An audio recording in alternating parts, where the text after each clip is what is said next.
Radio Kantipur, radio राष्ट्रको।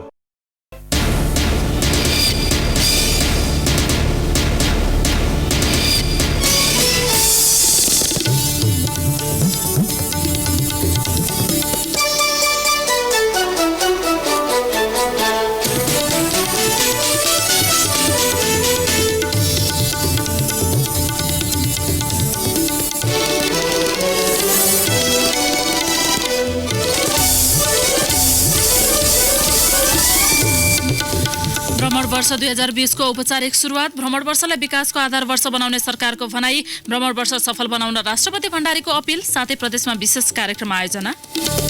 राष्ट्रिय सभा सदस्य निर्वाचनमा समाजवादी पार्टीसँग चुनावी तालमेल गर्ने कांग्रेसको निष्कर्ष। 3 वर्षसम्म कुर्दा पनि सहमति नभएपछि बहुमतका आधारमा पार्टीलाई अगाडि बढाएको सभापति देउवाको स्पष्टोक्ति। राष्ट्रिय अनुसन्धान विभागलाई प्रधानमन्त्री तथा मन्त्री परिषद कार्यालय मातहत राख्ने गरी तयार। नेपाल विशेष सेवा विधेयक राष्ट्रिय सभाबाट स्वीकृत। सूचना प्रविधि सम्बन्धमा व्यवस्था गर्न बनेको विधेयक सच्याउन कांग्रेसको माग। भारतले तेस्रो चन्द्रयान चन्द्रमामा पठाउने र शहीद स्मारक रिभिजन लिगको पछिल्लो खेलमा नेपाल आर्मी र पुलिस विजयी। जारी लिगमा 3 स्टारको पहिलो हार। नमस्कार, कान्तिपुर डायरीका साथमा साथी बासु र म प्रतीक्षा। सुरु गरौँ मुख्य प्रसङ्गबाट। भ्रमण वर्ष 2020 को औपचारिक सुरुवात भएको छ। 20 लाख पर्यटक भित्राउने महत्वाकांक्षी लक्ष्यसहित सरकारले भ्रमण वर्षको औपचारिक शुभारम्भ गरेको हो। प्रदेश सरकारहरूले समेत प्रदेश राजधानीमा विशेष कार्यक्रमको आयोजना गरी भ्रमण वर्षको सुरुवात गरेका छन्। विभिन्न नाका भएर भित्राउने पहिलो पर्यटकलाई स्थानीय प्रशासनले फूलमालासहित स्वागत गरेको छ। पर्यटनलाई आर्थिक समृद्धिको आधारको रूपमा अंगीकार गरी राष्ट्रिय अभियानको रूपमा सञ्चालन गर्न लागि नेपाल भ्रमण वर्ष 2020 को पूर्ण सफलताको लागि म यस समारोहमा शुभकामना व्यक्त गर्न चाहन्छु। नेपालमा पर्यटन विकासको सन्दर्भमा आजबाट सुरु भएको यो अभियान सबैको सहयोग र सहभागितामा महाअभियानकै रूपमा अगाडि बढ्नेछ भन्ने मैले विश्वास लिएको छु।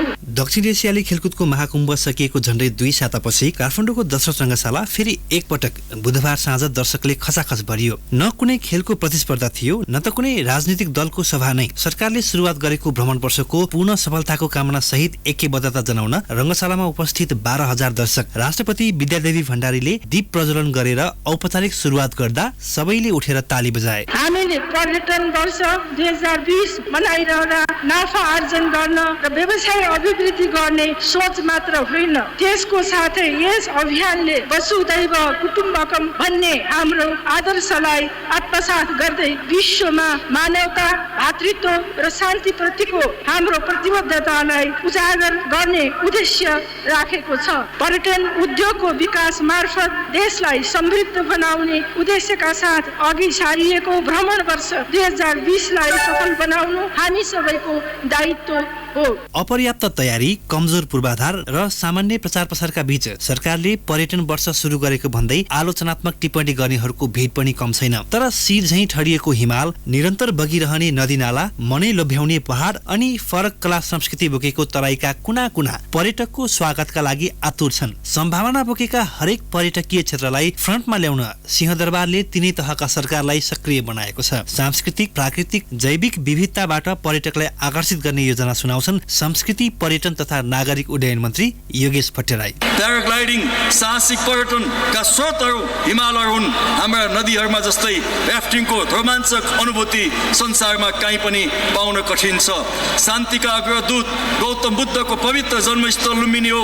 यही छ हिन्दूका आराध्य देव पशुपतिनाथ मन्दिर सहितको पवित्र तीर्थस्थल पनि। मुक्तिनाथ, जनकपुर धाम, हलेसी, पाथिभरा, खप्तर, स्वर्गद्वारी यहाँ छन्। दशरथ रङ्गशाला झ्याम्टा र सनैमा गुन्जिरहँदा सुदूरपश्चिमको धनगढीमा देउडा नाच नाचिँदै थियो भने प्रदेश 1 को विराटनगरमा पर्यटकको स्वागतमा धान नाचमा युवा युवतीहरू झुमिरहेका थिए। कला र संस्कृतिको अनुपम उदाहरण जनकपुरमा प्रस्तुत भइरहँदा गण्डकी प्रदेश सरकारले माछापुच्छ्रेको काखैमा विशेष कार्यक्रमको आयोजना गर्यो। प्रदेश 5 सरकारले बुद्धको सन्देश प्रवाह गर्दै भ्रमण वर्षको सुरुवात गर्यो। प्रदेश 3 ले उत्तरमा केरुङ नाका र दक्षिणमा सौराहामा विशेष कार्यक्रम आयोजना गर्यो। स्थानीय कलाकारहरूको साथ सहयोगमा उद्घाटन समारोहमा उपस्थित दर्शक दीर्घा भने महाअभियानमा साथ सहयोग रहेको प्रतिबद्धता व्यक्त गरिरहेका थिए। महानायक राजेश हमालले नेपालको सुन्दरताको चर्चा गर्दै गर्दा रङ्गशालामा उपस्थित दर्शकहरूको हुटिङ बेग्लै थियो। We intend to attract 2 million tourists by the end of this year who will avail the once-in-a-lifetime opportunity of visiting this beautiful country, exploring its nature and wildlife, enriching themselves with a keen observation of the uniquely diverse culture of this land, visit places of religious significance, and indulge in adventure in various escapades. नेपालमा सन् 1951 देखि नै पर्यटक आउन थालेको तथ्याङ्क छ। झण्डै 7 दशकको अवधिमा लाखौं पर्यटकले नेपाली भूमि टेकेका छन्, दोहोर्याएका छन्, टेहेराएका छन्। कति त आफ्नो मुलुक छाडेर नेपालमै आएर बसेका छन्। पहिलो भ्रमण वर्ष सन् 1998 मा 5 लाख, 2011 को पर्यटन वर्षमा 6.5 लाख हुँदै यो पटक सरकारको लक्ष्य 20 लाख पर्यटक भित्राउने छ। फेरि पनि पर्यटन मन्त्री भट्टराई पर्यटकलाई नेपालको आर्थिक विकासको महत्त्वपूर्ण आधार भनेका छौं। त्यसका लागि यो संख्या कार्यक्रम पर्याप्त छैन। त्यसैले हामीले 2020 लाई प्रस्थान बिन्दुको रूपमा मान्नेछौँ। 2020 ले पर्यटनको लागि राष्ट्रिय मनोविज्ञान तयार पार्नेछ। यसबाट पर्यटनको नयाँ क्षितिज उदाउनेछ। यसले पर्यटनको नयाँ बाटो र उज्यालो तय गर्नेछ। यही बाटो र उज्यालोलाई पछ्याएर 2020 देखि 2030 लाई पर्यटन दशकको रूपमा सञ्चालन गर्नुपर्छ भन्ने योजनामा हामी रहेका छौँ। नेपाल भ्रमण वर्षको चिनारीका रूपमा नेपालमा मात्र पाइने हिममानव यतिलाई प्रयोग गरिएको छ। विश्वका 119 मुलुकमा यतिको चिनारी प्रयोग गरिएको स्टिकर प्रवर्धनमा ल्याइनेछ। आफ्नो सुन्दरता बेचेर विश्वका कयौं देश समृद्धिको सूचीमा सूचीकृत भइरहँदा नयाँ वर्षसँगै सुरु भ्रमण वर्षले नेपालको परिचय र पहिचानलाई फरक उचाइ दिनेछ। रेडियो कान्तिपुरका लागि रमेश दुलाल।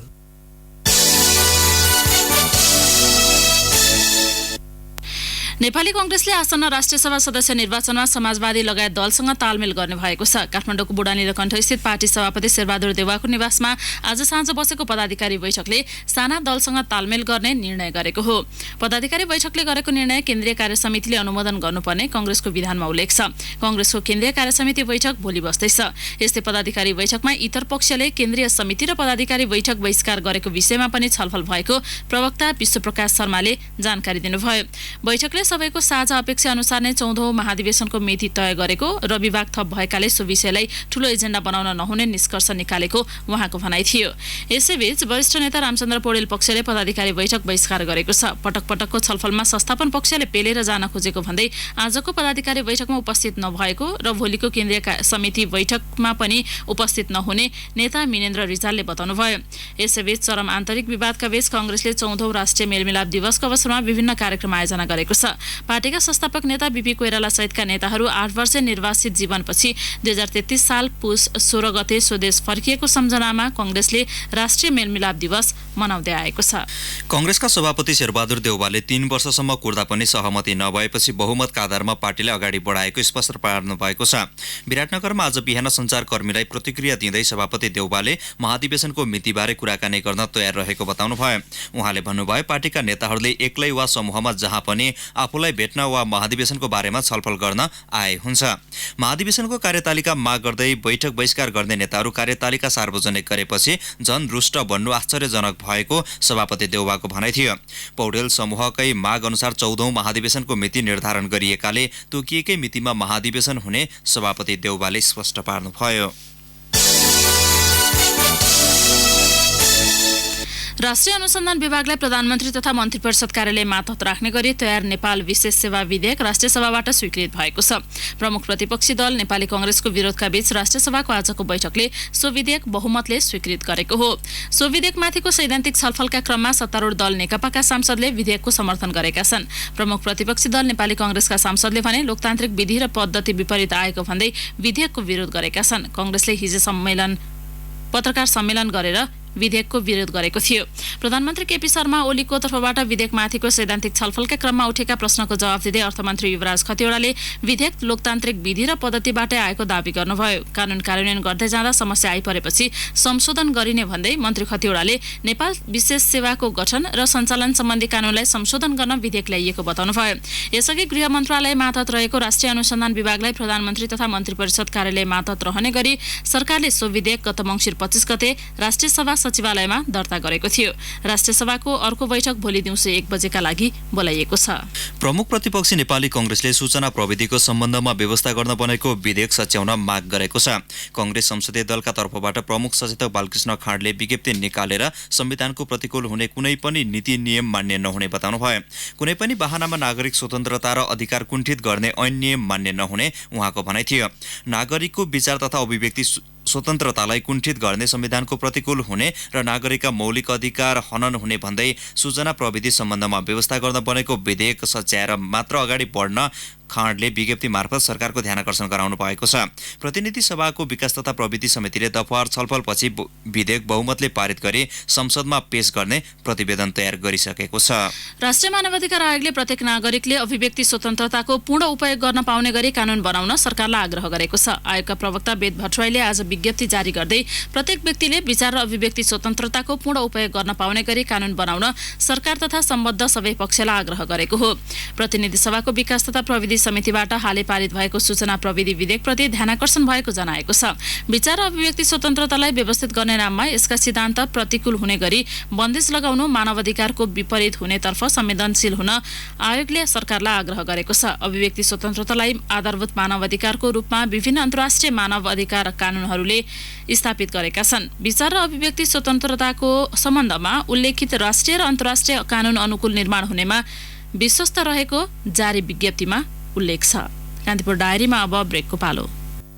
अब बाँकी प्रसङ्ग। नेपाल आयल निगमले पेट्रोलियम पदार्थको मूल्य प्रति लिटर 2 रुपैयाँले वृद्धि गरेको छ।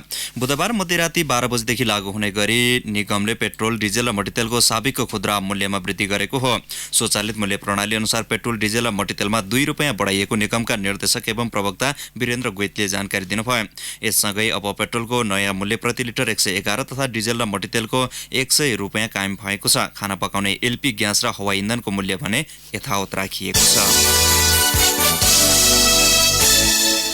बर्दिया, कास्की, रूपन्देही र रौतहटमा भएका सवारी दुर्घटनामा 8 जनाको मृत्यु भएको छ। लु 2 ख 1068 नम्बरको ट्रक पूर्व पश्चिम राजमार्गको बर्दिया राष्ट्रिय निकुञ्ज खण्डमा दुर्घटना हुँदा चालक 28 वर्षीय कडबहादुर चौधरी सहित 3 जनाको मृत्यु भएको छ। 2 महिलाको भने शनाखत भएको छैन।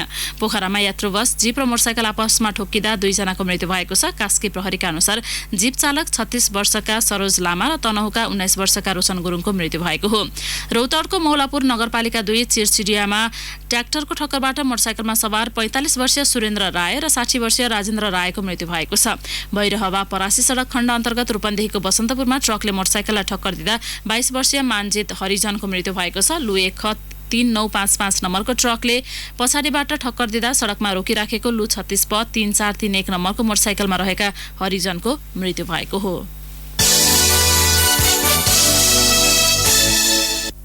आतंककारी गतिविधिबाट हुने आमदानी र लगानीबारे अनुसन्धानको अधिकार नेपाल प्रहरीले पाएको छ। गृह सचिव प्रेमकुमार राईको रोहबरमा प्रहरी महानिरीक्षक सर्वेन्द्र खनाल र सम्पत्ति शुद्धिकरण अनुसन्धान विभागका महानिर्देशक रूपनारायण भट्टराई बीच आज गृह मन्त्रालयमा समझदारी पत्रमा हस्ताक्षर भएको हो। समझदारीसँगै अन्तर्राष्ट्रिय आतंककारी संगठन अल कायदा, मुजाहिद्दिन लगायतको नेपालमा लगानी देखिए नेपाल प्रहरीले सोबारे अनुसन्धान गर्नेछ। समझदारी अनुसार प्रहरी र विभाग बीच नियमित रूपमा समन्वय तथा सहकार्यका लागि टास्क फोर्स गठन हुनेछ। टास्क फोर्समा केन्द्रीय अनुसन्धान ब्युरो सीआईबी का निर्देशक, विशेष ब्युरोका एसएसपी वा एसपी, सम्पत्ति शुद्धिकरण अनुसन्धान विभागका निर्देशक, प्रहरी प्रधान कार्यालयको आतंकवाद प्रतिरोध संयन्त्रको सचिवालय र सम्पत्ति शुद्धिकरण अनुसन्धान विभागका सम्पर्क अधिकृत रहनेछन्। समझदारी अनुसार टास्क फोर्सको सचिवालय प्रहरी प्रधान कार्यालयमा रहनेछ। पदाधिकारी तथा सदस्यको जिम्मेवारी प्रदान गरेसँगै हिमाली तथा पहाडी जिल्लाका सामुदायिक वनमा महिला सहभागिता बढ्दै गएको छ। पहाडमा रहेका सामुदायिक वनमा महिलाहरू आजभोलि रुखका हाँगा छाड्दै र बाङ्गोटिङ्गो रुख हटाएर नयाँ बिरुवा लगाउँदै गरेका भेटिन्छन्। कार्यालयको खाता बैठक सञ्चालन पनि व्यवस्थित गरेका छन्। ताप्लेजुङबाट सहकर्मी आनन्द गौतमको रिपोर्ट। महिलाहरू घरधन्दा गर्थे, पुरुषहरू सँगसँगै घाँस दाउराका लागि जंगल पनि जान्थे, तर जिम्मेवारी भने पाउँदैन थिए। उपभोक्ता समितिमा महिलाहरूले सक्दैनन् भनेर अध्यक्षदेखि सदस्यसम्म पुरुषकै हालीमुहाली हुन्थ्यो। जंगलको काम कहाँ महिलाले गर्न सक्छन् र भनेर पुरुषहरू नेतृत्वमा ल्याउन चाहँदैन थिए। तर जब अध्यक्ष, सचिव र कोषाध्यक्ष मध्ये एक जिम्मेवारी महिलालाई अनिवार्य दिनुपर्ने कार्यविधि बन्यो। महिलाहरूले घाँस दाउरा मात्रै गर्नु परेन, जिम्मेवारी लिएर सामुदायिक वनमा बस्न पाएका छन्। सामुदायिक वन उपभोक्ता महासंघका जिल्ला सदस्य सुनिता शेर्पा। पहिलो कुरा सामुदायिक वनमा भएको हाम्रो आफ्नै सम्पत्ति भनेर मैले सानैदेखि जानेछु। सामुदायिक वनबाट हामी मम्मीहरूसँग पछ्याएर गएर घाँस दाउरा ल्याउने, त्यहाँबाट के भन्छ संरक्षण गरेको ठाउँमा सबै संरक्षण गरेर नयाँ नयाँ कुराहरू, नयाँ बोट बिरुवाहरूलाई संरक्षण गरेर राखेको। अनि त्यसपछि त्यहाँनिर गएर हेर्दाखेरि जस्तै अरू ठाउँ त फडानी गरेर त्यहाँनिर रोप्दैन, सामुदायिक वन भएर उपभोक्ता भएपछि चाहिँ एउटा फाँडे नै 3टा रोप्ने भनेर कुरा गर्थ्यो क्या। त्यतिखेर चाहिँ त्यसो गऱ्यो भने चाहिँ सानोमा म सानो हुँदाखेरि चाहिँ भुछा हुँदैन, पहिरो जाँदैन, एउटा काट्यो भने 3टा रोप्नुपर्छ भनेर भन्थ्यो। यस्तो रहेछ भनेर मम्मीसँग पछ्याएर जाँदा राम्रो लाग्थ्यो। त्यही भएर जिम्मेवारी पाएका महिलाहरू कुर्सीमा मात्रै बसेका छैनन्, एकपछि अर्को गर्दै सामुदायिक वनको संरक्षणमा क्रियाशील भएका छन्। पुरुषको तुलनामा महिलाहरूले हिसाब किताब दुरुस्त राख्ने, आवश्यकता अनुसार प्रस्ट्याउने र नेतृत्वदायी भूमिका निर्वाह गरेर उदाहरण प्रस्तुत गरेको सामुदायिक वन जिल्ला महासंघका नेतृत्वकर्ताको बुझाइ छ। जिम्मेवारीसँगै पारदर्शिता बढेको दाबी रहेको छ। लेखापाल सबिना पौडेल। आर्थिक रूपले हेर्ने हो भने सामुदायिक वनहरू चाहिँ अहिले गएर त्यहाँको सम्पत्तिहरू जस्तै घाँस दाउरा काठहरू त्यसलाई बेचेर जडीबुटीहरूलाई सङ्कलन गरेर चाहिँ बेचेर आर्थिक रूपमा उहाँहरू उपभोक्ता समूहहरू चाहिँ एकदम सबल भइरहेछ। हिमाली जिल्ला ताप्लेजुङमा 118वटा सामुदायिक वन रहेका छन्। नेतृत्वमा त जिम्मेवारी पाएका छैनन्। कार्यविधि अनुसार प्रत्येक सामुदायिक वनमा सचिव र कोषाध्यक्षमा भने रहेका छन्। यसले घर धान्ने मात्रै हुन् भनेका महिला सामुदायिक वनका लागि समेत अब्बल छन् भन्ने उदाहरण प्रस्तुत गरेको छ। रेडियो कान्तिपुरका लागि आनन्द गौतम, ताप्लेजुङ।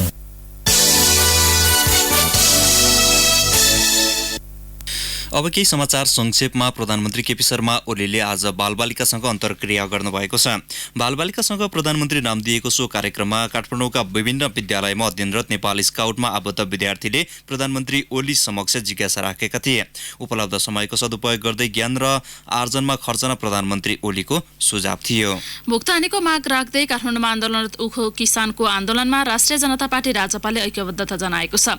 सरकारबाट पाउने अनुदान र उद्योगले गर्ने भुक्तानी नपाएको भन्दै तराईका उखु किसानहरू 4 बुँदे मागसहित काठमाडौँको माइतीघर मण्डलमा आन्दोलनमा छन्। आन्दोलन स्थलमै पुगेर राजपा अध्यक्ष मण्डलका संयोजक राजेन्द्र महतोले किसानका मागप्रति ऐक्यबद्धता जनाउनुभयो। बुटौलमा सञ्चालित सडक खाना महोत्सवमा 6 करोड बढीको कारोबार भएको छ। मेलाको करिब 2.5 लाख जनाले अवलोकन गरेका छन्। होटल तथा रेस्टुरेन्ट व्यवसायी सङ्घ रूपन्देहीको आयोजनामा भिजिट नेपाल 2020 र प्रदेश 5 सरकारले सञ्चालन गरेको लुम्बिनी भ्रमण वर्ष 2076लाई सफल बनाउने उद्देश्यका साथ 3 दिने सडक खाना महोत्सव आयोजना गरिएको थियो। हुम्लाको खारपुनाथ गाउँपालिका 3 राय गाउँका अधिकांशमा मौसमी रुगाखोकी देखिएको छ। केही दिन यता फैलिएको मौसमी रुगाखोकीले गाउँका अधिकांश थला परेका छन्। राय गाउँकी 36 वर्षीय चुन्दा बुढाको रुगाखोकीकै कारण मृत्यु भएको छ। विश्वविद्यालय सभा र कार्यकारी परिषदमा सहभागी गराउने पूर्व सहमति कार्यान्वयनका लागि यथेष्ट प्रयास गरिरहेको काठमाडौँ विश्वविद्यालयले स्पष्ट पारेको छ। प्राध्यापक र कर्मचारीले तालाबन्दी गरेपछि रजिस्ट्रार सुबोध शर्माले कार्यकारी परिषदको निर्णय अनुरूप प्राध्यापकहरूको पदपूर्ति अघि बढिसकेको र कर्मचारीको हकमा नियमित सेवातर्फ स्थायी प्रक्रियाका लागि विशेष सभाबाट अपुग दरबन्दी पारित भई प्रक्रिया अघि बढाएको बताउनुभयो। प्रतिबन्धित नेत्रविक्रम जनसमूहका 4 नेता दाङ जिल्ला अदालत परिसरबाटै पक्राउ परेका छन्। धरोटी बुझाएर अदालतबाट निस्कदै गर्दा सन निकट युवा संगठनका केन्द्रीय सदस्य तिलक पुन, अखिल नेपाल किसान संघका दाङ जिल्ला अध्यक्ष एकराज चौधरी, दाङको राजपुर गाउँपालिका इन्चार्ज धनबहादुर बोहरा र कार्यकर्ता कुलबहादुर ओली आज पुनः पक्राउ परेका हुन्। प्रहरीले गत असोज 30 गते राजपुरको जंगलमा बैठकस्थल नियन्त्रणमा लिए चन्दका दाजु एवं मध्यपश्चिम कमान्ड इन्चार्ज चन्द्रबहादुर सहित 21 नेताहरू पक्राउ गरेको थियो। नक्कली स्मार्ट लाइसेन्स बनाउने कार्यमा संलग्न रहेको भन्दै प्रहरीले सर्लाहीका दीपक ब्रोन्द्र, बुद्धिबहादुर रोका, काठमाडौँका अनन्ता गुरुङ र कुमार तन्डुकार, बाराका अशोक कार्की र सिराहाका मोहन यादवलाई पक्राउ गरेको छ। उनीहरूले स्मार्ट लाइसेन्स र सरकारी कार्यालयका कर्मचारीको परिचय पत्र नक्कली बनाई बिक्री गर्ने गरेको प्रहरीको दाबी छ। मात्रै मृत्युदर घटाउन सरकारले स्वास्थ्य संस्थामा आम सुरक्षा कार्यक्रम लागू गरे पनि अस्पताललाई रकम निकासा नगर्दा यसलाई पुनः एकपटक सुन्नुहोला। मात्रै मृत्युदर घटाउन सरकारले स्वास्थ्य संस्थामा आमा सुरक्षा कार्यक्रम लागू गरे पनि अस्पताललाई रकम निकासा नगर्दा सुत्केरी यातायात खर्च पाउनबाट वञ्चित भएका छन्। रकम निकासा नभएकै कारण सिराहाको लाहान स्थित रामकुमार उमा प्रसाद स्मारक अस्पतालमा सुत्केरी भएकाले यातायात खर्च पाएका छैनन्। कान्तिपुर डायरीमा पुनः ब्रेकको पालो। अब आर्थिक प्रसङ्ग। दक्षिण कोरियाले सन् 2020 का लागि कामदारको न्यूनतम तलब बढाएको छ। गत वर्षभन्दा यो वर्ष 2.87% बढेर प्रति घण्टा 8,590 वोन अर्थात् 7.4 अमेरिकी डलर भएको छ। कोरियामा दैनिक 8 घण्टाको दरले हप्ताको 40 घण्टा काम गर्ने मजदुरको न्यूनतम ज्याला मासिक झन्डै 1,75,000 रुपियाँ हुनेछ। साथै दिनमा 8 घण्टाभन्दा माथि अतिरिक्त काम गर्ने मजदुरले राति 10 बजेसम्म प्रति घण्टा 12,885 वोनका दरले ज्याला पाउनेछन्। त्यसैगरी राति 10 बजेदेखि बिहान 6 बजेसम्मको अतिरिक्त रात्रि भत्तासहित प्रति घण्टा 17,180 वोन प्राप्त गर्नेछन्। गत जुलाईमा तलब निर्धारण समिति र श्रम तथा व्यवसाय प्रतिनिधि बीच भएको छलफल पश्चात 2.87% तलब बढाउने सहमति भएको थियो। पूर्वी नवलपरासीमा रहेको खानीबाट फलाम निकाल्न सरकारले उद्योग वाणिज्य तथा आपूर्ति मन्त्रालयका सहसचिव शोभाकान्त पौडेलको अध्यक्षतामा धोवादी फलाम कम्पनी लिमिटेड गठन गरेको छ। पूर्वी नवलपरासीको हुप्सेकोट गाउँपालिका 5 को धोवादी डाँडामा 10 किलोमिटर लामो फलाम खानी भेटिएपछि त्यसको सञ्चालनका लागि समिति गठन भएको हो। पौडेलकै संयोजकत्वमा 5 सदस्यीय कम्पनी सञ्चालक समिति पनि गठन भएको छ। समितिमा खानी तथा भूगर्भ विभागका महानिर्देशक सोमनाथ सापकोटा, उद्योग र अर्थ मन्त्रालयका सहसचिव तथा सडक विभागका सहसचिव सदस्य रहनेछन्। सरकारले समितिलाई तत्काल काम अघि बढाउन निर्देशन पनि दिएको छ। काठमाडौँको लैनचौर स्थित खानी तथा भूगर्भ विभागको परिसरमा कार्यालय रहने गरी गठन भएको कम्पनीको सञ्चालक समितिले पूर्णता भने पाएको छैन। खानी सञ्चालनका लागि 2.5 अर्ब रुपियाँ बजेट माग गरेकोमा अर्थ मन्त्रालयले पहिलो किस्ता बापत 25 करोड रुपियाँ निकासा गरेको विभागले जनाएको छ। धोबादी स्थित खानीबाट निकाल्न सकिने फलामको परिमाण र गुणस्तरबारे चीनको Sichuan Institute of Metallurgical Geology and Exploration छेन्दुमा 5 टन फलाम परीक्षणको अन्तिम चरणमा पुगेको विभागले जनाएको छ। अबको 2 महिनाभित्र परीक्षण रिपोर्ट आइसक्ने विभागको दाबी छ। Durex 100% वेज लुगा धुने साबुन। समयको सदुपयोग र कारोबारलाई सहज बनाउँदै ब्याङ्क खाताबाट गरिने भुक्तानी पूर्वाधारको विकास गर्दै Nepal Clearing House Limited electronic cheque clearing, interbank payment system र कनेक्ट आइपीएस ई पेमेन्ट सिस्टमको साथ नेपाल राष्ट्र ब्याङ्क सँगै 80 ब्याङ्क तथा वित्तीय संस्थाहरूको विश्वासले बनेको नेपाल क्लियरिङ हाउस लिमिटेड। धितोपत्र बजारमा आज सामान्य अङ्कले सुधार देखिएको छ। बजार परिसूचक नेप्सी आज 3.47 अङ्कले उकालो लागेर 1169.50 बिन्दुमा पुगेको छ। नेप्सी उकालो लागे पनि कारोबार रकममा भने अघिल्लो दिनको तुलनामा 7 करोड रुपियाँले गिरावट आएको छ। नेप्सीमा हिजो 44 करोड रुपियाँ बराबरको कारोबार भएको थियो। आज कारोबार भएका वित्त, निर्जीवन बीमा, अन्य र जीवन बीमा बाहेक बाँकी सबै कम्पनी समूहको उपसूचक उकालो लागेको छ। सबैभन्दा बढी होटल समूहको उपसूचक 168.32 अङ्कले उकालो लागेको छ। नेप्सीमा आज कुल 176 कम्पनीका 6,174 कारोबारबाट 11,75,313 किता किनबेच भए, जस अन्तर्गत 37 करोड 29 लाख रुपियाँ बराबरको कारोबार भएको नेपाल स्टक एक्सचेन्जले जनाएको छ। अब अन्तर्राष्ट्रिय प्रसङ्ग। भारतले तेस्रो चन्द्रयान चन्द्रमामा पठाउने भएको छ। अन्तिम पटक गत सेप्टेम्बरमा प्रक्षेपण गरिएको चन्द्रयान 2 चन्द्रमामा अवतरण गर्न असफल भएपछि अर्को परियोजना चन्द्रयान 3 को काम अघि बढाएको भारतको अन्तरिक्ष अनुसन्धान संगठन इसरोले जनाएको छ। सो चन्द्रयान सन् 2021 सम्ममा प्रक्षेपण गरिसक्ने इसरोका प्रमुख के सिवनले बताउनुभयो। चन्द्रयान 2 सरह चन्द्रयान 3 मा पनि एउटा ल्यान्डर र एउटा रोभर रहनेछ, अर्बिटर भने रहने छैन। सो मिसनको कुल लागत 250 करोड रुपियाँ रहेको सिवानले जानकारी दिनुभयो। गत सेप्टेम्बरमा प्रक्षेपण गरिएको चन्द्रयान 2 असफल बनेको थियो। तीव्र गतिमा चन्द्रमाको कक्षमा अवतरण गरेका कारण सो मिसन अन्तर्गतको रोभर चन्द्रमामा स्थापित हुन सकेको थिएन। हालसम्म कुनै मिसन पुग्न नसकेको चन्द्रमाको दक्षिणी ध्रुवमा अवतरण गरी पानीको खोजी गर्न भन्दै सो मिसन प्रक्षेपण गरिएको थियो। उत्तर कोरियाका नेता किम जोङ उनले नयाँ रणनीतिक हतियार उत्पादन गर्ने घोषणा गर्नुभएको छ। पारमाणविक तथा लामो दूरीको ब्यालिस्टिक परीक्षणको स्थगनबाट आफ्नो देश पछि हट्ने घोषणा गर्दै नेता किमले चाँडै नै नयाँ रणनीतिक हतियार विकास गर्ने बताउनु भएको हो। यद्यपि अमेरिकासँग वार्ताका लागि ढोका खुल्ला राख्ने उहाँको भनाइ थियो। कुनै पनि आणविक हतियार परीक्षण गर्ने नगर्ने भन्ने बारे भने अमेरिकाको व्यवहारमा नेता किमले उल्लेख गर्नुभयो। अब खेल समाचार। शहीद स्मारक ए डिभिजन लिग फुटबलमा 2 विभागीय क्लबहरू नेपाल आर्मी र नेपाल पुलिस क्लबले जित निकालेको दिन 3 स्टार क्लबले भने जारी सिजन पहिलो हार बेहोरेको छ। जितपछि 9 अङ्क भएको आर्मी तेस्रो र 7 अङ्क भएको पुलिस पाँचौं स्थानमा उक्लिएका छन्। 7 अङ्क भएको 3 स्टार हारपछि 6औं स्थानमा चिप्लिएको छ। ललितपुरको सातबाटो स्थित एन्फा मैदानमा भएको आजको दोस्रो खेलमा आर्मीले 3 स्टारलाई 2-0 ले पराजित गर्यो। पहिलो हाफमा दबाव बनाएको 3 स्टारले लय गुमाउँदा दोस्रो हाफमा 2 गोल खान पुग्यो। 54औं मिनेटमा नवयुग श्रेष्ठले गोल गर्दै आर्मीलाई अग्रता दिलाएका थिए। 79औं मिनेटमा सन्तोष तामाङले गोल थपेपछि आर्मीले उपाधिको दावेदार मानिएको 3 स्टारमाथि सहज जित हात पारेको हो। खेलको अन्तिम मिनेटमा 3 स्टारले पेनाल्टीको अवसर पाए पनि रुपेश केसीको प्रहारलाई आर्मीका गोलकिपर विकेश कुथुले उत्कृष्ट बचाउ गरेका थिए। एन्फा मैदानमा भएको पहिलो खेलमा पुलिसले सङ्कटा क्लबलाई 2-1 गोल अन्तरमा पराजित गर्यो। 15औं मिनेटमा अमित तामाङले आफ्नै पोस्टमा गोल गरेपछि पुलिसले अग्रता बनाए पनि लगतै प्राप्त पेनाल्टीलाई गोलमा परिणत गर्दै अजित भण्डारीले खेल बराबरीमा ल्याएका थिए। 33औं मिनेटमा सुमन लामाले गोल गरेपछि पुलिसले खेलमा 2-1 को अग्रता बनाउन सफल भयो। त्यसपछि कुनै गोल हुन सकेन र पुलिसले 3 अङ्क जोड्यो। सङ्कटाको 4 अङ्क छ। चौथो चरणको अन्तिम खेलमा सशस्त्र प्रहरीको एपीएफ र सरस्वती युथ क्लब बीच प्रतिस्पर्धा हुनेछ। सशस्त्र प्रहरीको एपीएफ क्लब धनकुटामा जारी शहीद रिदामाहाङ रामालिहाङ आठपहरिया प्रथम महिला गोल्ड कप फुटबल प्रतियोगिताको फाइनलमा प्रवेश गरेको छ। पहिलो सेमी फाइनलमा आज अर्को विभागीय टिम नेपाल पुलिसलाई 2-1 गोल अन्तरमा पराजित गर्दै एपीएफ उपाधि नजिक पुगेको हो। उसको जितमा सावित्री भण्डारी र अनिता बस्नेतले गोल गरे। पुलिसलाई मनमाया लिम्बुले आत्मघाती गोलको उपहार दिएकी थिइन्। दोस्रो सेमी फाइनलमा भोलि रौतहट फुटबल क्लब र त्रिभुवन आर्मी बीच प्रतिस्पर्धा हुनेछ। फाइनल भने शुक्रबार हुनेछ। हवस्, यिनै प्रसङ्गसहित कान्तिपुर डायरीका आजका सम्पूर्ण बुलेटिन यहीँ सकिन्छन्। भोलि बिहान 6:30 बजे नियमित बुलेटिनका साथमा उपस्थित हुने नै छौँ। अहिलेलाई भने साथी बासु र म प्रतीक्षा बिदा हुन्छौँ। नमस्कार, शुभरात्रि।